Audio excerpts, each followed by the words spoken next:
Que tengan muy buenas noches. El día de hoy vamos a hablar acerca de la calidad de la educación en Perú y Latinoamérica.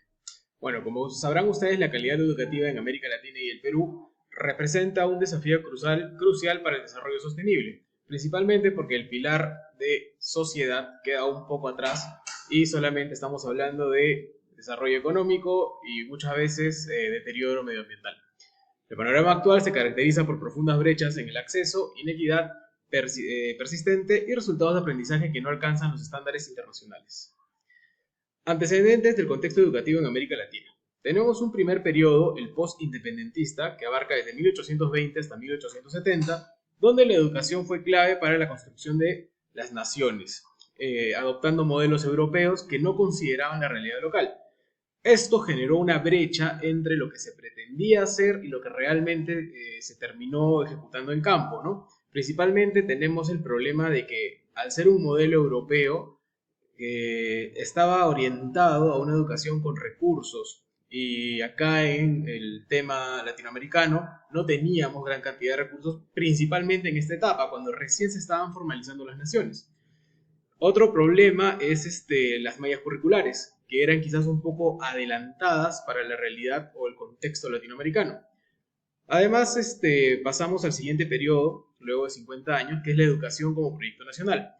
En este periodo se profundizó la nacionalización de la educación.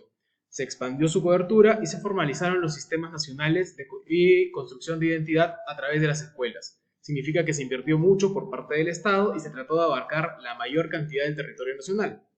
Para 1930 hasta 1980 se da una masificación educativa y diversificación curricular, con influencia internacional y reformas estructurales, principalmente países de corte socialista o con tendencias hacia la izquierda, como Argentina con Perón, y en el caso de Chile, con Vilela y luego con Allende, se dieron gran cantidad de reformas. Estas reformas educativas principalmente abarcaban la estructura de la dinámica educativa, tanto en nivel de pregrado como posgrado, y también tenemos el tema de la diversificación curricular, incluyendo currículas extranjeras.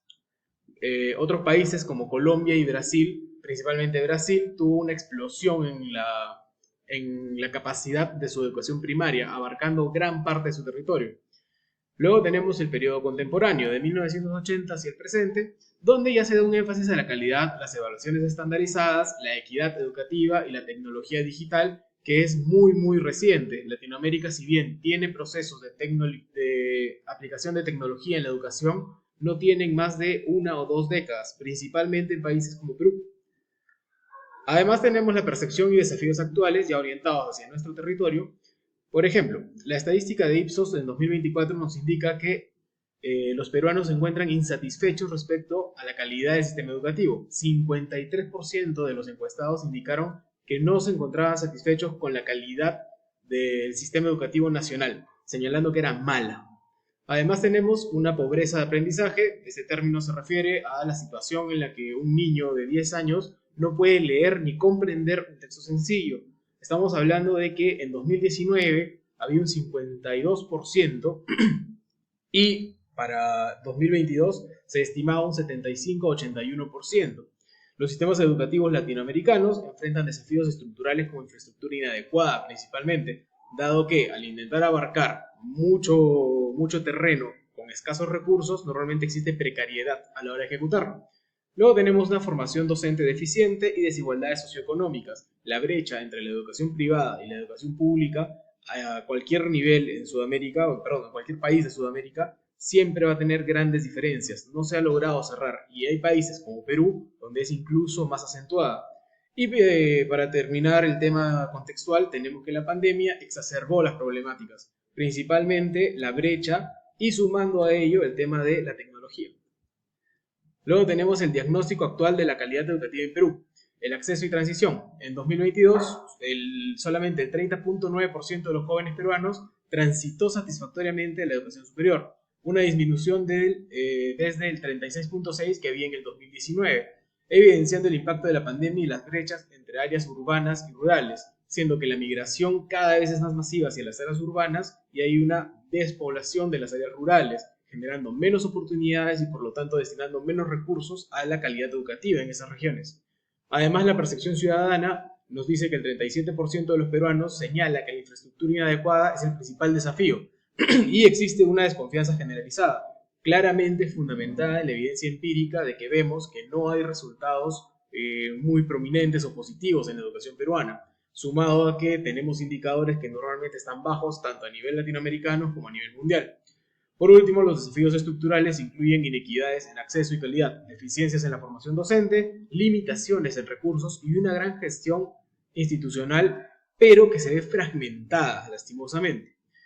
Luego, el sistema de aseguramiento de la calidad en el Perú tiene organismos especializados y evaluación de aprendizajes. Los organismos especializados son IPEVA, CONEACES y CONEAU, que son claves para la educación y la acreditación en diferentes niveles educativos. Y la evaluación de aprendizajes tenemos a la UCM, que es responsable de las pruebas nacionales e internacionales, como por ejemplo PISA, que en el marco peruano siempre ha representado un bajo rendimiento. Luego, en una línea de tiempo, podemos ubicar los hitos clave de la calidad educativa en el Perú. En la época antigua, precisamente entre el 1821 y 1850, se da la fundación de la educación en el Perú, entre comillas, porque recién estábamos formando la patria, y se dan las primeras normativas educativas y la primera estructura sistemática con el Reglamento de Instrucción Pública de 1850. A continuación, hasta 1900, tenemos un periodo de consolidación con el establecimiento de la educación obligatoria y la creación de escuelas normales para la formación docente. Entre 1901 y 1950 tenemos una etapa de expansión con la reforma de secundaria, creación del Ministerio de Instrucción Pública y la Ley Orgánica de Educación de 1941. En la época reciente, hablamos de 1950 en adelante, tenemos que la primera etapa se da hasta 1980 con una transformación, principalmente la reforma educativa del gobierno militar de 1971 y la implementación de educación inicial obligatoria. Luego tenemos entre el 80 y el 2000 una crisis y ajustes, la ley del profesorado de 1982, pero todo esto se da en un panorama de crisis económica y convulsión social, porque es la época más fuerte y el auge del terrorismo en nuestro país. Por lo tanto, la educación sirvió muchas veces como medio para poder concientizar a la gente. Entonces, en vez de tener formadores de profesionales, formadores de alumnos, teníamos adoctrinamiento en las escuelas y en las universidades. Esto se ve reflejado en un resentimiento generacional, ¿no?, respecto al tema del terrorismo. Luego tenemos la creación del PRONAFCAP para la capacitación docente. Luego, en el año 2001 hasta el 2010, en la primera década del presente siglo, hay una etapa de modernización con la Ley General de Educación. En el 2003 se crea el CINEACE y la primera participación en el examen PISA se da en el año 2009. En el año 2011 hasta el 2020 se da una reforma y tecnología, con la Ley de Reforma Magisterial en el año 2012, el Currículo Nacional en el 2016 y la emergencia sanitaria con educación remota para el año 2020. Del 2021 hacia el presente, tenemos el tema de la pospandemia y la digitalización prácticamente forzada, el Plan de Recuperación de Aprendizajes, la Estrategia Nacional de Educación Digital y la Política Nacional de Educación del año 2024 al 2030. Como conclusiones, podemos tener claro que debemos migrar hacia una educación inclusiva y de calidad. Sin embargo, como mencioné en el video anterior respecto a la educación en Corea, también es necesario abarcar el tema de los resultados, porque una educación, por muy inclusiva que sea, que no llega a tener resultados, implica que no estamos formando profesionales, jóvenes, niños, con el suficiente nivel para poder generar a su vez un impacto en la sociedad. Principalmente es un apalancamiento para alcanzar niveles socioeconómicos altos. Una buena educación garantiza que vamos a tener buenos resultados. No siempre, no al 100% de los casos, pero sí en su mayoría. Entonces, la calidad educativa en Perú y América Latina es un desafío multidimensional que requiere enfoques integrales. Se habla mucho de un tema holístico, porque hay que incluir gran cantidad de variables para poder solucionar un problema muy puntual, o muchas veces distintos problemas, pero que los tenemos en la mayoría de casos identificados. Los sistemas educativos han evolucionado, pero aún enfrentan brechas significativas en equidad, calidad y pertinencia.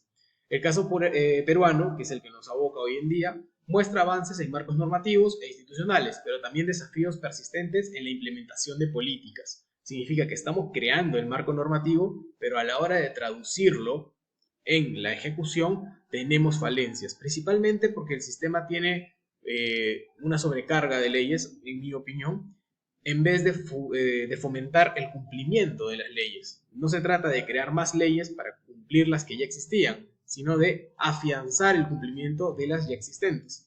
Por último, la historia educativa ofrece lecciones valiosas para construir sistemas más efectivos e inclusivos, adaptándose a los cambios tecnológicos y sociales que hoy en día se han vuelto tanto cruciales como necesarios. Si no adoptamos un enfoque tecnológico, probablemente no podamos formar profesionales adecuados el día de mañana.